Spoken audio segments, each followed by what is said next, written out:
আসসালামু আলাইকুম। বন্ধন dairy and agro পক্ষ থেকে সকলকে জানাচ্ছি আন্তরিক শুভেচ্ছা অভিনন্দন। আমরা একদম সকাল, সকাল কুয়াশার মধ্যে আসলে আসছি হলো আমরা নরমালি আমাদের যে সবজি প্রজেক্ট আছে আপনার এটার সাথে অনেকেই পরিচিত। তো আমরা আজকে আসি আসলে কোনো সবজির জন্য না, আমরা শাক খাবো আজকে। যদিও আমরা শাক আলাদা কোনো শাক না, আমরা যেহেতু এখানে দেখতে পাচ্ছেন আমরা কিছু মিষ্টি কুমড়া লাগাইছি। অনেকগুলাই আছে এদিকে। অ্যা তো আমরা এই মিষ্টি কুমড়া থেকে আজকে মিষ্টি কুমড়ার কিছু শাক আমরা কাটবো। কারণ এখনো আমরা মিষ্টি কুমড়ার ফল খাইতে পারি নাই। কারণ মাত্র ফলন আসা শুরু হইছে। একেবারে ছোট, ছোট। তো আমরা চিন্তা করতেছি এর মধ্যে যদি আসলে কিছু শাক খাওয়া যায় আরকি। কারণ অনেকেই আসলে এই শাকটা খুবই পছন্দ করে। আমাদেরও তেমনিভাবে আসলে বাসার সবাই এটা খুব পছন্দ।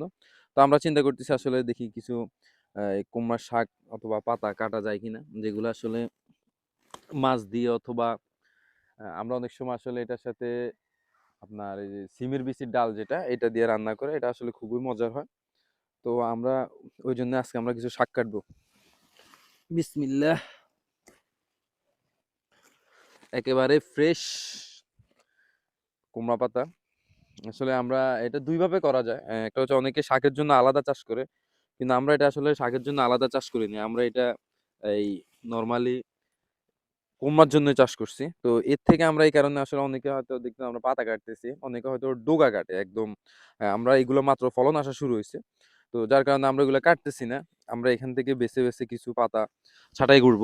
এটা ২ দিক থেকে উপকার হবে। একটা হচ্ছে গাছ যেহেতু দেখতেছেন এখনো ফলন আসার আগে আসলে গাছের বাড়ন্ত অনেক বেশি। আমার মনে হয় এটা কিছু কমায় দিলে আসলে গাছের জন্য উপকার হবে। এতে ফল টিকার সম্ভাবনা থাকে অনেক বেশি। অতিরিক্ত পাতা থাকলে গাছে যদি অতিরিক্ত জোর থাকে তাহলে আসলে অনেক সময় ফল টিকতে চায় না। তো আমরা সেই ক্ষেত্রে এই কাজটা করতেছি। আমরা ভালো, ভালো দেখে যেগুলা খাওয়ার মতো উপযুক্ত এরকম কিছু দেখে আমরা কিছু লাউ অথবা কুমড়া পাতা কাটবো আজকে।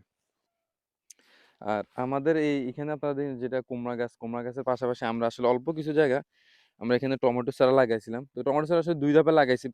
এই যেমন এইটা ১ম ধাপে লাগাইছি, এগুলো ফলন চলে আসছে এই যে দেখা যায়। আর এরপরে আসলে অনেকগুলা চারা টিকে নাই। পরে আমরা আবার লাগাইছি এগুলা। এখানে এক সারি আমরা টমেটো গাছ লাগাইছি। আসলে আমরা টমেটো যেহেতু আমরা যে সময় ফলন আসে ওই সময় টমেটো না একেবারেই কম থাকে। তো আমরা চিন্তা করছি অতিরিক্ত লাগায় লাভ নাই। সেটা আমাদের যাতে নিজেদের হয় এই পরিমাপে আমরা হয়তো ওখানে মনে হয় ১৫ থেকে ২০ টা চারা আছে। এগুলো আলহামদুলিল্লাহ গ্রোথ ভালো। আর এর পাশাপাশি সাথী ফসল হিসেবে আমরা এখানে কিছু ধনিয়া আপনারা যদি দেখেন ঠিকভাবে দেখা যায় কিনা এখানে কিছু ধনিয়া আমরা দিয়ে দিছি। আর ধনিয়ার আরেক সারি আমরা এদিকে দেখতে পাচ্ছি এই যে আমাদের এদিকে বেগুন গাছ আছে। আমরা এখানে প্রায় ১৫ টার মতো বেগুন গাছ লাগাইছি। বেগুন গাছে আলহামদুলিল্লাহ কয়েকটাতে ফলন আসা শুরু হইছে। মানে ফল আসা শুরু হইছে। আর এই সাইডে আরেকটু জায়গার মধ্যে আমরা কিছু লাল শাক দিছিলাম। কিন্তু লাল শাকটা আসলে ভালো হয় নাই। এটা ২ টা কারণ হইতে পারে। অনভিজ্ঞতা তো একটা কারণ আছেই। আরেকটা কারণ হইতে পারে যে হয়তো ঠিকভাবে পানি স্বল্পতাও থাকতে পারে। মাটি যেহেতু একেবারেই শুকনো ছিল তো আসলে এই কারণে হয় নাই। তো আলহামদুলিল্লাহ বেগুন গাছগুলো যথেষ্ট ভালো আছে। টমেটো গাছগুলো এখনো ভালো আছে। এই হচ্ছে আর এই যে ১ম দিকে যে টমেটো গাছগুলো আমরা লাগাইছিলাম এগুলো কয়েকটা এখনো আছে। এই যে এগুলা অলরেডি আলহামদুলিল্লাহ ফলন চলে আসছে এগুলা। তো এই হচ্ছে আমরা এখানে একেবারে ছোট্ট পরিসরে লাগাইছি। তো আমাদের এখানে এই যে ইয়াটা আছে একটু যদি এদিকে আসেন তাহলে দেখবেন আমরা আরো কিছু পরবর্তীতে আমরা যখন দেখলাম মিষ্টি কুমড়াগুলো আমাদের আলহামদুলিল্লাহ ভালো, তো আমরা পরবর্তীতে আরো কিছু মিষ্টি কুমড়া লাগাইছিলাম। এই যে এইদিকে আরো কিছু এগুলো পরবর্তী লাগানো। আর এই পাশে আসলে আমরা একটা প্লট তৈরি করার চেষ্টা করছিলাম যেখানে আমরা ভেন্ডির চারা মানে গোটা লাগাইছি কিন্তু আনফরচুনেট এগুলো উঠে নাই। কেন উঠে নাই আমরা জানি না। দেওয়ার পর আমরা পানিও দিছি, সবই দিছি। কিন্তু উঠে নাই। এই এখন দেখা যায় এই সাইডটাতে আসলে কিছু কয়েকটা চারা আস্তে, আস্তে উঠতেছে। এদিক থেকে কিছু চারা উঠতেছে। এখন পরবর্তীতে আরো কয়েকদিন আমরা অপেক্ষা করব। দেখা যাবে যদি এগুলো ওঠে তাহলে হয়তো আমরা এটা রাখবো। আর না ওঠে তাহলে আমরা এটা নতুন করে আবার এই সুন্দর মতন আগের মতন সিস্টেম করে আবার পরবর্তীতে আবার হয়তো ভেন্ডি চারা আমরা এখানে লাগাবো।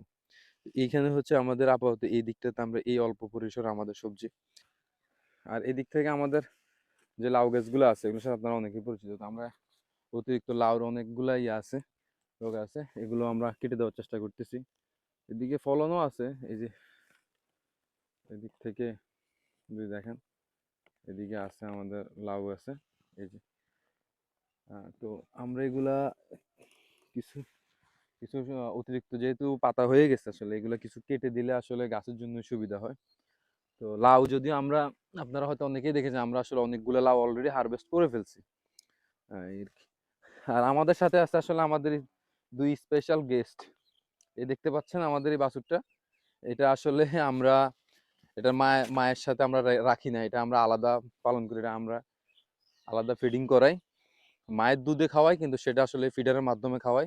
মায়ের সাথে এটা আসলে জন্মের পরেই শেষ দেখা, মায়ের সাথে আর দেখা হয় নাই। তো যেহেতু আমরা নিজেরা দুধ খাওয়াই, আসলে আমরা যেদিকেই যাই ও আমাদের সাথে আসলে ওইখানে চলে আসে। এই দিক থেকে আমরা আরো কিছু লাউ পাতা কাটবো। এই হচ্ছে আমাদের আরেক সঙ্গী। এটার নাম হচ্ছে মিস্টার গোল্ডি।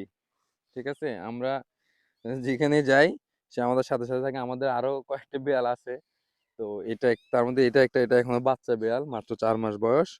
মোটামুটি আমাদের সাথে সারাদিন থাকে, আমরা আসলে যেখানেই যাই আমাদের। তো সকলে সুস্থ থাকবেন, ভালো থাকবেন, আমাদের জন্য দোয়া করবেন। আসসালামু আলাইকুম।